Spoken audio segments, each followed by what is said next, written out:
खबर चाहे राजनीति की हो, सामाजिक हो या हो घटना दुर्घटना की, बात चाहे भ्रष्टाचार की हो, जनता से जुड़े मुद्दों की हो या हो कानून व्यवस्था की, अब बातें होंगी आपके शहर की।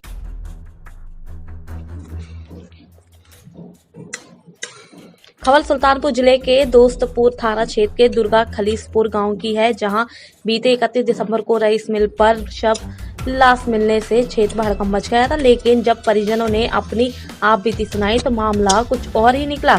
दोस्तपुर थाना क्षेत्र के खलीसपुर गांव में रमेश वर्मा ने लीज की जमीन पर राइस मिल खोल कर अपना जीवन यापन करता रहता था। लेकिन अभी कुछ महीनों से जमीन मालिक ने रमेश वर्मा को जमीन खाली करने की बात करता है, लेकिन लीज के निर्धारित समय होने के कारण रमेश वर्मा ने मिन्नतें भी, लेकिन बीच में मारपीट की नौबत भी आ गई। लेकिन विगत 31 दिसंबर को दो लोगों ने रमेश वर्मा के लड़के राज वर्मा को मारकर राइस मिल में टांग दिया। लेकिन उनकी इस हालत को घर के परिजनों ने देख लिया और हल्ला किया, लेकिन तब तक हत्यारोपी घटना को अंजाम देकर वहां से रफूचक्कर हो गए।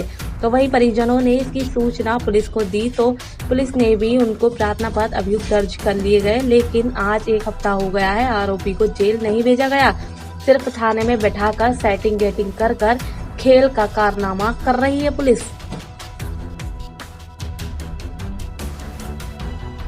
अच्छा जी, क्या नाम है आपका? संजू वर्मा। क्या है पूरा मामला? पूरा मामला ये है भैया कि हमारा घर खालिसपुर दुर्गा में है और हमारे हस्बैंड रमेश वर्मा, मैं उनकी पत्नी संजू वर्मा, मेरा पुत्र 16-17 वर्ष की था राज वर्मा, और हम लोग बेतरा ग्राम सभा में रहते थे। राइस मिल लगाए हुए थे।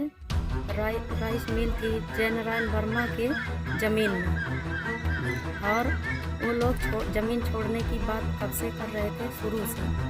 तो हम लोग सोचे कि इतने दिन हम एग्रीमेंट के लिए 15 साल के लिए आए हुए हैं, तो कुछ दिन इतना पैसा लगा के हम बनवाए हैं अपनी मिल, कुछ कमा लें तब जाएं।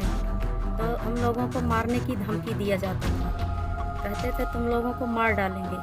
तो हम लोग सोचे कि ऐसा कुछ नहीं होगा, मुंह से भी झगड़ा करते थे। तो हम लोग सोचे कि आज तक बच्चों को लेके वहीं पड़े रहते थे, छोटे छोटे बच्चे थे, कभी कुछ नहीं हुआ ऐसा हमारे साथ। अभी एक 1-1.5 महीने पहले हमको मारे भी थे। हमने 100 नंबर बुलाया और उस गांव के प्रधान ने सुलह समझौता करवाया।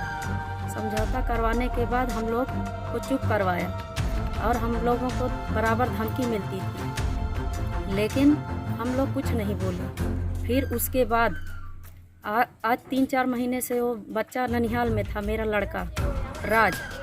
उसके बाद हम सोचे इतने दिन हो गए बच्चे को लाए और 8 दिन हुआ था। हमारे बच्चे के साथ ऐसी दुर्घटना थोड़ी होनी थी, हम नहीं जानते थे। इसलिए हम दोनों, हमारे हस्बैंड और हम दोनों लोग चले गए दोस्तपुर। उनको लेवी पे अखियारी से काम था और हमको हॉस्पिटल में काम था। मेरी बच्ची जो है 14 साल की काजल, वो स्कूल जाती थी, स्कॉलर स्वयं बाल शिक्षण संस्थान दोस्तपुर बमनैया सुल्तानपुर। वो साइकिल से गई, हमारे पीछे वो भी गई, हम दोनों लोग एक बाइक से गए। क्या नाम है आपका? हमारा नाम सतीश वर्मा है। क्या है पूरा मामला? मामला है राज वर्मा हमारा भाईने था। हमारी दीदी जो है और जीजा बेथरे में जयनारायण वर्मा से एग्रीमेंट पे ज़मीन लिए थे। कितने साल का एग्रीमेंट था? 15 साल के लिए थे और उसमें राइस मिल लगाए थे।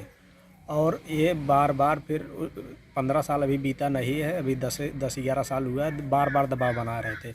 इसके पहले जो है 1-1.5 महीने पहले हमारे दीदी को हमारी जीजे से झगड़ा हुआ, 100 नंबर आई और जो है वो मारे पीटे थे। 100 नंबर आई, वहाँ के प्रधान सुलह समझौता किए, तो हमसे भी फ़ोन किया, हम बोले दूसरे के गांव में है, ठीक है समझौता कर लो, सुलह हो गया।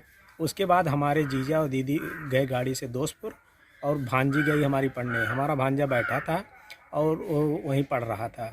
फिर जो है हमारी दीदी जब वापस आई 1-1.5 बजे लगभग, तो वो देखी कि वो चंद्रकेश और जयनारायण एक काली गाड़ी से और 3 अज्ञात आदमी काली गाड़ी से जब प्राइमरी स्कूल के मोड़ के पास पहुंची तो देखी ये दोनों गाड़ी आ रही थी। तो दीदी को हमारे देखते ही बेथरा चौराहे को और भागे। तो हमारी दीदी जब घर पे पहुंची देखी अपने बेटे को बुलाई तो फिर नहीं दिखाई दिया।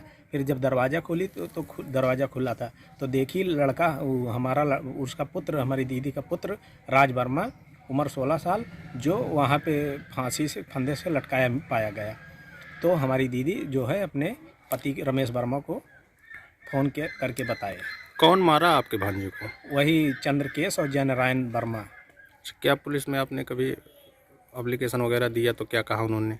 पुलिस को जब एप्लीकेशन दिए हम, उसके बाद हमारे जीजा ले जाके पुलिस को जब एप्लीकेशन दिए तो बोले कि पोस्टमार्टम रिपोर्ट आने दो, हम FIR नहीं लिखेंगे, वो आत्महत्या है।